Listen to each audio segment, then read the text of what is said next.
Friends, आशा करता हूँ कि आप सब ठीक होंगे और ऐसे ही बने रहिए।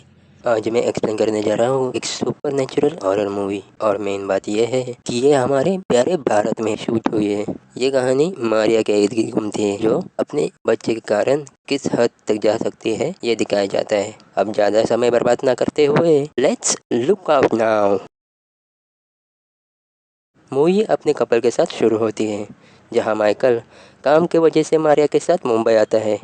यहाँ मारिया अपनी प्रेगनेंसी की न्यूज़ माइकल को देती है, जिसे सुन माइकल इंडिया में ही रहने का फैसला करता है। कहानी 6 साल आगे बढ़ती है, जहां हम ये देखते हैं कि माइकल हमेशा की तरह अपने काम पे जाता है। मारिया जो किसी कारण किसी गिल्ड में थी, जिसकी वजह से वो हमेशा डिप्रेशन में ही रहती थी। माइकल जब घर आता है तो वो ये देखता है कि मारिया ने सुसाइड पिल्स खा लिए, जिसे देख वो तुरंत ही उसे हॉस्पिटल में ले जाता है। यहाँ पे हमें फ्लैशबैक दिखाया जाता है कि मारिया का एक कार के साथ एक्सीडेंट हुआ था, जिससे उसकी कार नदी में गिर गई थी, जिसमें उसके दोनों बच्चे भी थे। मारिया जैसे तैसे करके लूसी को तो बचा लेती है, लेकिन ओलिवर का पैर कार में ही फंसने के कारण उसे बचा नहीं पाती और इसी गिल्ट के कारण वो हमेशा डिप्रेशन में रहती है। बैक टू प्रेजेंट, मारिया को जब हॉस्टल में होश आता है तब मेर पीकी, जो कि एक पीके का फीमेल वर्जन है, जोक्स अपार्ट, पीकी ये मेर का एक्चुअल नाम है। पीकी कहती है कि तुम्हारा दर्द मैं समझ सकती हूँ, क्योंकि पीकी जिसकी बेटी भी नदी में डूबकर मर गई थी। पीकी कहती है कि मैं ओलिवर को अंतिम बार बुला सकती हूँ ताकि तुम उसे अपना आखिरी गुड बाय दे सको। पीकी ये भी कहती है कि वो साउथ इंडिया से, जहाँ एक जंगल के बीच एक पुराना मंदिर है, जिसके दरवाजे के सामने अपने बच्चे की राख डालकर अपने आप को मंदिर के अंदर बंद करना होता है, जिसके बाद मध्य रात्रि में ओलिवर तुमसे मिलने आएगा। जिसे सुन मारिया मानती नहीं। उतने में ही वहाँ माइकल आता है और सब घर निकल आते हैं। अगले दिन पीकी की बात सुनकर मारिया उसके पास जाती है। पीकी उससे वादा करने कहती है कि कुछ भी हो जाए तुम दरवाज़ा नहीं खोलोगी, चाहे ओलिवर तुम्हें कितना भी उकसाए, तुम्हें दरवाज़ा नहीं खोलना है। अगर तुमने दरवाज़ा खोला तो तुम बहुत बड़ी मुसीबत में पड़ सकती। जिसके बाद मारिया उससे वादा करती है। उसके बाद वो ओलिवर को कब्र से निकालते हैं ताकि उसको जलाकर वो राख मिल जाए, जहाँ पे हम अघोरी साधु को भी देखते हैं, जिसे देख मारिया जल जाती है। पीकी कहती है कि अघोरी साधु मरे हुए लोगों के मांस पर जीते हैं और उनके राख से नहाते हैं ताकि ये मृत्यु लोगों से बात कर सके।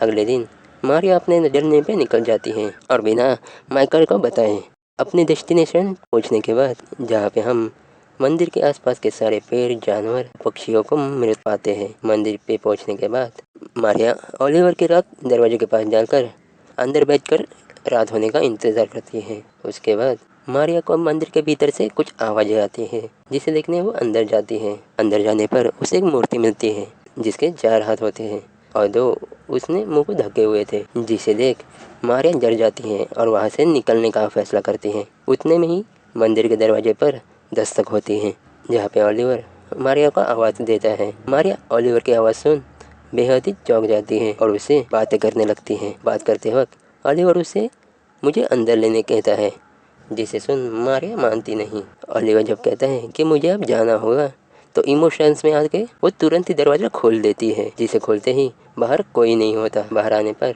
अचानक ही एक अघोरी साधु उसके सामने आता है, जिसे देख वो वहाँ से भाग जाती है। यहाँ पे हम देखते हैं मूर्ति जिंदा हो जाती है और इसी के साथ ही मारिया के घर में भी पैरानॉर्मल एक्टिविटी शुरू हो जाती है, जैसे कुत्ते का बिना कारण भौंकना, लूसी को ओलिवर के रूम से अजीब आवाज़ें आना और इत्यादि।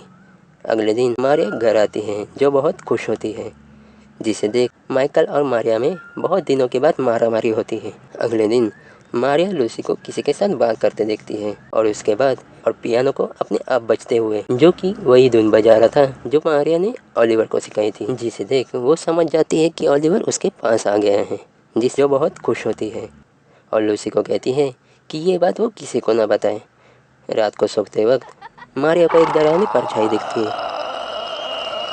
जो कि उसका एक सपना था। सुबह हम घर में देखते हैं कि सारे पेड़, जल की मछलियाँ और उनके पालतू पक्षी मरे हुए मिलते हैं, जिसे देख विक्की समझ जाती है कि जाल में कुछ काला है। रात में एक अघोरी साधु मारिया के घर के पास आता है, जिसे देख मारिया उसे जाने कहती है, लेकिन वो मारिया को पीछे देखने को कहता है।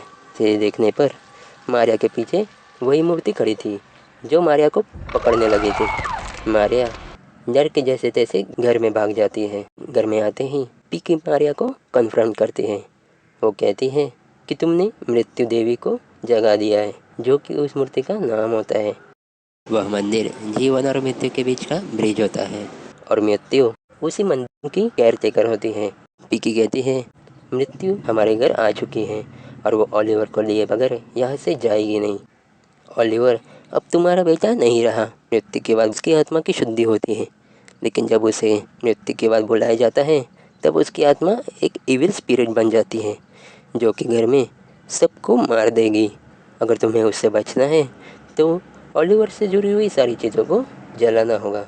जिसे सुन मारिया मानती नहीं। सुबह मारिया, माइकल और लूसी बाहर जाते हैं।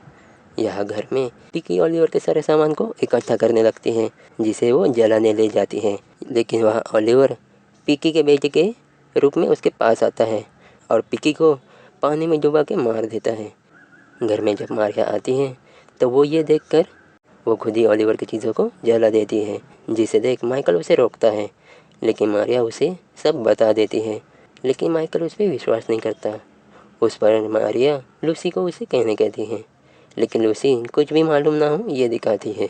यहाँ पे हम देखते हैं कि लूसी को ओलिवर ने पोजेस कर लिया है, यानी कि लूसी के अंदर अब ओलिवर की आत्मा थी, जो कि उसने उस पर कब्जा कर लिया है।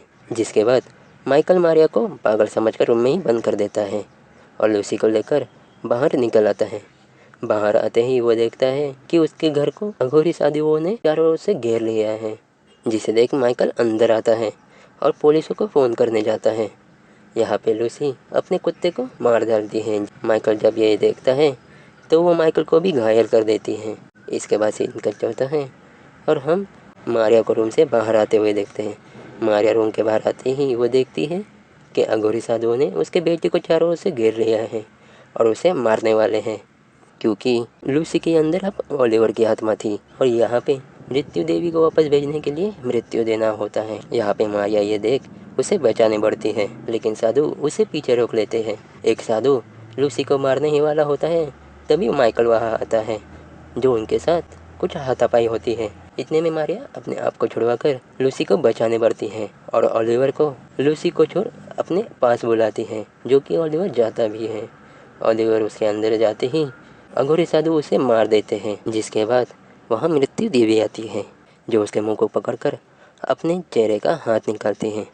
यहाँ मृत्यु की देवी के चेहरे से हाथ निकलते ही उसमें से रोशनी निकलती है, जिसमें मारिया समा जाती है। जिसके बाद हम देखते हैं कि मारिया उसी मंदिर के पास पहुंच जाती है, जहाँ पे अब माइकल अंदर था और मारिया बाहर। और यहाँ पे माइकल के दरवाजे खोलने के साथ कहानी यही खत्म होती है। तो यहाँ मारिया अपने बच्चे को बचा नहीं सकी, इसी गिल्ट में वो जी रही थी, जिसकी वजह से जब उसे एक चांस मिलता है अपने बेटे को सॉरी कहने का, तब वो इमोशंस में आके वहाँ के नियम तोड़ देती है, जिससे मारिया ओलिवर को अपने दुनिया में ले आती है। जिसे देख मृत्यु देवी उसे वापस लेने आती है, पर ओलिवर की स्पिरिट, जो कि अभी इविल हो चुकी है, वो सबको मारने लगी थी। जिसे देख मारिया अपनी फैमिली को बचाने के लिए खुद की कुर्बानी दे देती है और यहाँ कहानी का अंत होता है। आशा करता हूँ कि आपको ये कहानी बेहद ही पसंद आई होगी और वीडियो के लिए प्लीज़ इसे सब्सक्राइब करिए। मैं आपसे मिलता हूँ अब अगले वीडियो में। तब तक के लिए स्टे ट्यून, स्टे सेफ।